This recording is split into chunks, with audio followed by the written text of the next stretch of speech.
भावनात्मक बुद्धिमत्ता emotional intelligence एई या ईक्यू एक बहुत ही महत्वपूर्ण कौशल है। इसे आसान भाषा में दिल और दिमाग के बीच संतुलन बनाने की क्षमता कहा जा सकता है। ये पारंपरिक बुद्धिमत्ता आईक्यू से अलग है। जहां आईक्यू आपकी तार्किक और शैक्षणिक क्षमता को मापता है, वहीं ईक्यू इस बात पर ध्यान केंद्रित करता है कि आप अपनी और दूसरों की भावनाओं को कितनी अच्छी तरह पहचानते, समझते और प्रबंधित करते हैं। भावनात्मक बुद्धिमत्ता के मुख्य घटक कंपोनेंट्स डैनियल गोलमैन ने भावनात्मक बुद्धिमत्ता को 5 प्रमुख क्षेत्रों में विभाजित किया है। 1. आत्म जागरूकता सेल्फ अवेयरनेस, यह ईक्यू की नींव है। इसका मतलब है अपनी भावनाओं, ताकत और कमजोरियों को पहचानना। ये समझना कि आपकी भावनाएं आपके विचारों और व्यवहार को कैसे प्रभावित करती हैं। ये जानना कि किसी विशेष स्थिति में आप कैसा महसूस करते हैं और क्यों।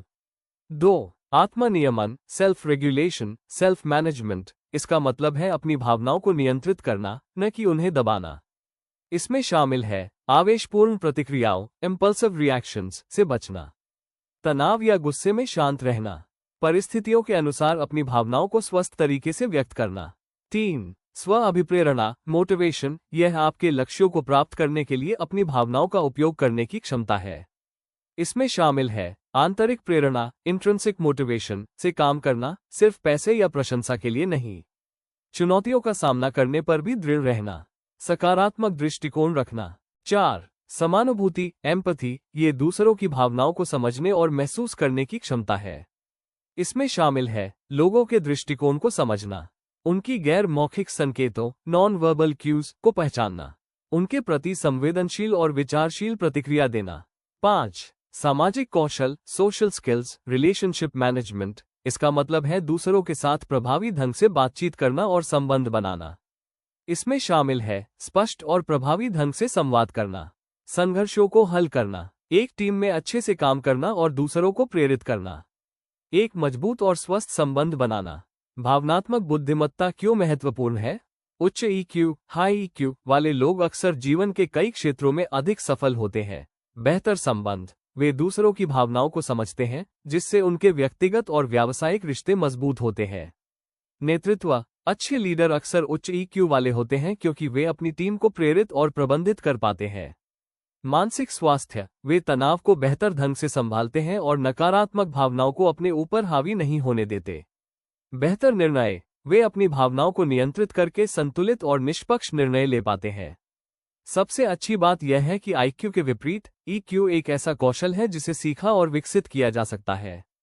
भावनात्मक बुद्धिमत्ता को कैसे सुधारें? ईक्यू इंप्रूवमेंट, ईक्यू को बेहतर बनाने का मतलब है 4 मुख्य चरणों पर लगातार काम करना। यह एक आदत की तरह है जो धीरे धीरे विकसित होती है। 1. अपनी भावनाओं को जानना आत्म जागरूकता, सबसे पहला और सबसे जरूरी कदम है अपने अंदर झांकना। नाम देना सीखें। जब भी आप कोई तीव्र भावना जैसे गुस्सा या दुख महसूस करें, तो खुद से पूछें, मैं अभी कैसा महसूस कर रहा हूं और क्यों? सिर्फ बुरा या ठीक मत कहिए।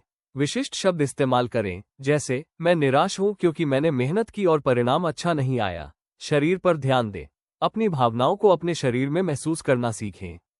क्या तनाव से आपके कंधे कड़े हो रहे हैं? क्या चिंता से आपके पेट में गड़बड़ी हो रही है? ये शारीरिक संकेत आपकी भावनाओं के शुरुआती अलार्म होते हैं। 2. अपनी भावनाओं को संभालना आत्मनियमन, एक बार जब आप भावना को पहचान लेते हैं, तो उसे नियंत्रित करना सीखें ताकि वो आपके व्यवहार पर हावी न हो जाए। 10 सेकंड का नियम, जब आप क्रोध या निराशा महसूस करें, तो तुरंत प्रतिक्रिया देने के बजाय 10 तक गिनें। इस छोटे से ब्रेक में गहरी सांस लें। ये ब्रेक आपको सोच समझकर प्रतिक्रिया देने का मौका देता है, न कि आवेश में आकर। सोच को चुनौती दें, जब आप परेशान हो तो अपनी पहली सोच पर विश्वास न करें। खुद से पूछें, क्या इस स्थिति को देखने का कोई और सकारात्मक तरीका हो सकता है? इससे आप समस्याओं को संतुलित नजरिए से देखते हैं। 3. दूसरों को समझना समानुभूति सामाजिक जागरूकता, ईक्यू का अगला हिस्सा है दूसरों की दुनिया को समझना। सक्रिय श्रवण एक्टिव लिसनिंग, जब कोई आपसे बात कर रहा हो तो उसका पूरा ध्यान से सुनें। अपने दिमाग में जवाब तैयार करने के बजाय ये समझने पर ध्यान केंद्रित करें कि वो व्यक्ति क्या कह रहा है और वो कैसा महसूस कर रहा है।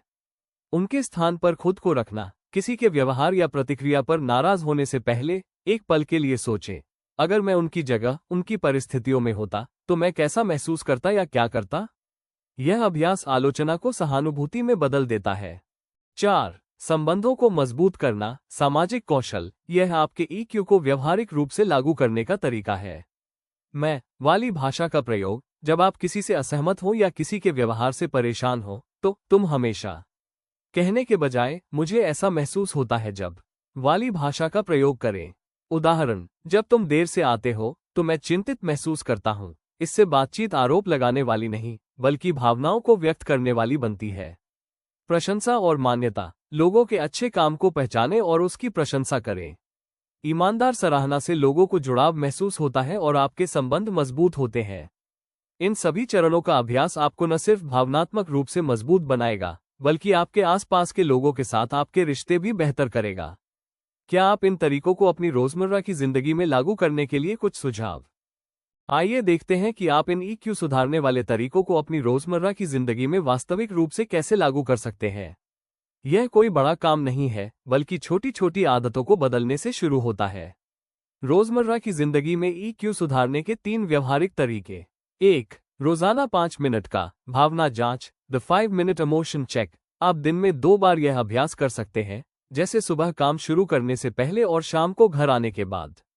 सवाल पूछें। अपने काम या किसी भी घटना के बारे में सोचने के बजाय खुद से सिर्फ 3 सवाल पूछें। मैं अभी कैसा महसूस कर रहा हूं?